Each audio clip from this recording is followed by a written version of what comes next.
Welcome to Power Play India. Don't forget to like, share and subscribe for more content. नमस्कार दोस्तों, power play India पे आपका स्वागत है। इंडियन पॉलिटिक्स में कुछ तारीखें इतिहास बदल देती हैं। 14 दिसंबर 2025 वही तारीख है जब पूरा देश संडे मना रहा था। दिल्ली में बीजेपी के हेडक्वार्टर्स में एक ऐसी खबर आई जिसने पॉलिटिकल पंडित्स, बड़े बड़े जर्नलिस्ट और ऑपोजिशन पार्टीज सबको चौंका दिया। एक 45 साल का नेता जिसका नाम शायद नेशनल मीडिया में बहुत कम लोग जानते थे, उसे दुनिया की सबसे बड़ी पॉलिटिकल पार्टी बीजेपी का नेशनल वर्किंग प्रेसिडेंट घोषित कर दिया गया। सोचिए, जहां दूसरी पार्टीज में 80 साल के नेता रिटायरमेंट नहीं लेते, वहां बीजेपी ने एक स्टेट लेवल मिनिस्टर को सीधा नेशनल कमांड सेंटर की चाबी सौंप दी। आखिर कौन है नितिन नबीन? क्या वजह थी कि अमित शाह और पीएम मोदी ने उन्हें चुना? और सबसे बड़ी बात, क्या ये अपॉइंटमेंट 2029 के इलेक्शंस का मास्टर प्लान है? आज के वीडियो में हम इसका पूरा पोस्टमार्टम करेंगे। एंड तक देखिएगा, क्योंकि आज आपको बीजेपी की नेक्स्ट जेन स्ट्रेटजी समझ में आएगी। तो क्या नितिन नबीन बीजेपी के नए आर्किटेक्ट हैं? दोस्तों, आर्किटेक्ट वो होता है जो सिर्फ बिल्डिंग बनाता नहीं, उसका फाउंडेशन डिजाइन करता है। नितिन नबीन को फायर ब्रांड स्पीकर नहीं है, वो शोर नहीं मचाते, वो एक साइलेंट ऑपरेटर है, एक ऑर्गेनाइजेशन मैन। इस वीडियो में हम ये देखेंगे कि उनकी लाइफ, उनके काम करने का तरीका और बीजेपी के फ्यूचर विजन को डिकोड करेंगे।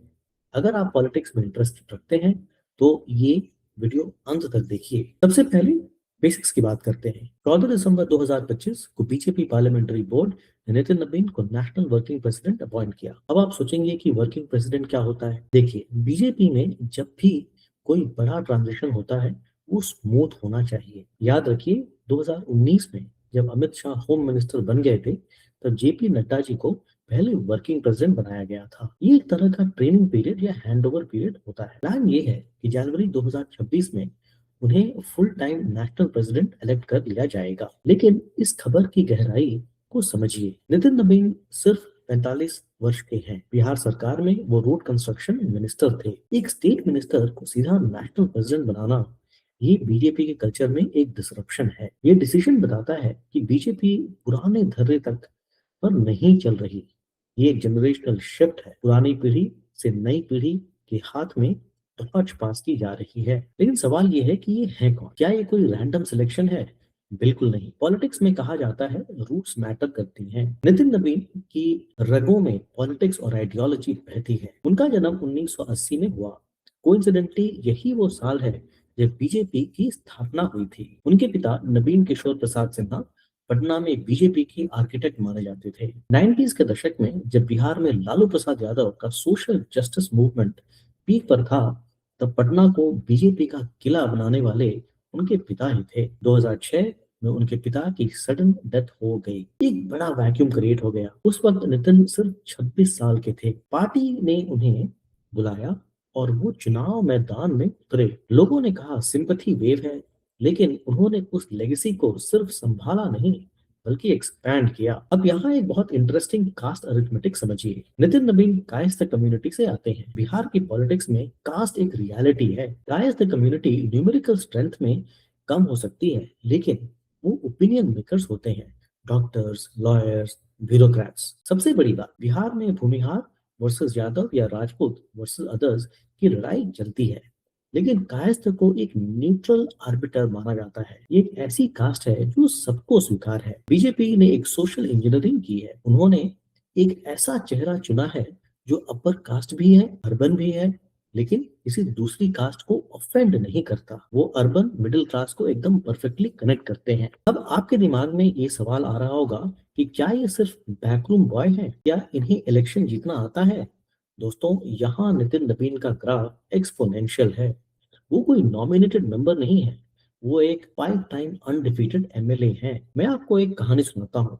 2020 के इलेक्शन, बिहार वाली इलेक्शन की। ये इलेक्शन बहुत खास था। बांकीपुर सीट पटना पर नितिन नबीन के खिलाफ दो बड़े ग्लैमरस कैंडिडेट्स उतरे गए। कांग्रेस ने लव कुमार सिन्हा को टिकट दिया, जो शत्रुघ्न सिन्हा शॉटगन के बेटे हैं। स्टार पावर पूरी थी। दूसरी तरफ Pushpam Priya Chaudhary, London return Plurals party की फाउंडर, जो खुद को सीएम कैंडिडेट बता रही थी और न्यूज़पेपर्स में फुल पेज ऐड दे रही थी। मीडिया ने माहौल बनाया कि नितिन नवीन फंस गए हैं। एक तरफ बॉलीवुड का ग्लैमर, दूसरी तरफ लंदन की डिग्री। लेकिन रिजल्ट क्या आया? नवीन ने लव सिन्हा को करीब 40,000 वोटों से हराया और पुष्पम प्रिया की जमानत जब्त हो गई।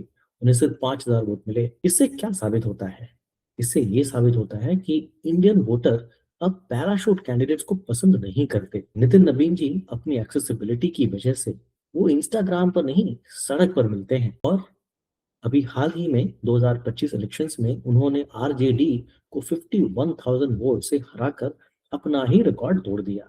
ये बंदा इलेक्शन मशीन है। पॉलिटिक्स के बाद अब बात करते हैं गवर्नेंस की, क्योंकि उन्होंने मंत्री बनकर कुछ डिलीवर किया या नहीं किया? जवाब है हाँ जी, और बहुत बड़े स्केल पर। अगर आप कभी हाल में पटना गए हैं तो आपने मरीन ड्राइव जेपी गंगा पर जरूर देखा होगा। ये प्रोजेक्ट सालों से लटका हुआ था। नितिन नवीन ने रोड कंस्ट्रक्शन मिनिस्टर बनते ही इसे मिशन मोड में डाला और कंप्लीट करवाया।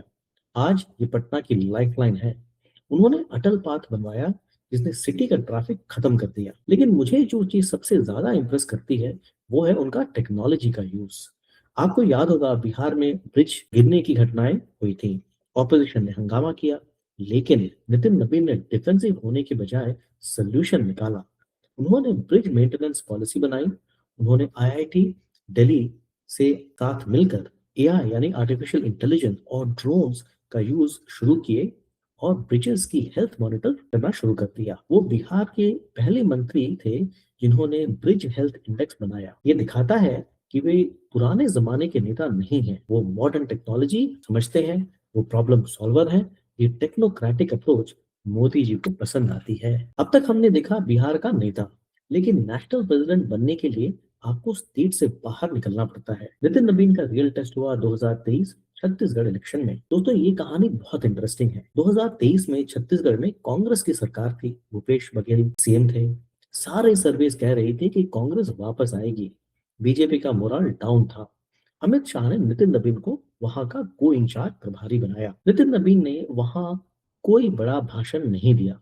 उन्होंने माइक्रो मैनेजमेंट किया। उन्होंने देखा कांग्रेस अपनी स्कीम्स का ढिंढोरा पीट रही है। उसके बाद के लिए उन्होंने ब्लैक पेपर रिलीज किया। इस डॉक्यूमेंट ने भूपेश बघेल सरकार की करप्शन जैसे महादेव ऐप स्कैम को पॉइंट बाय पॉइंट एक्सपोज किया। उन्होंने 23,000 बूथ्स पर फोकस किया। पन्ना प्रमुख की वेरिफिकेशन खुद की।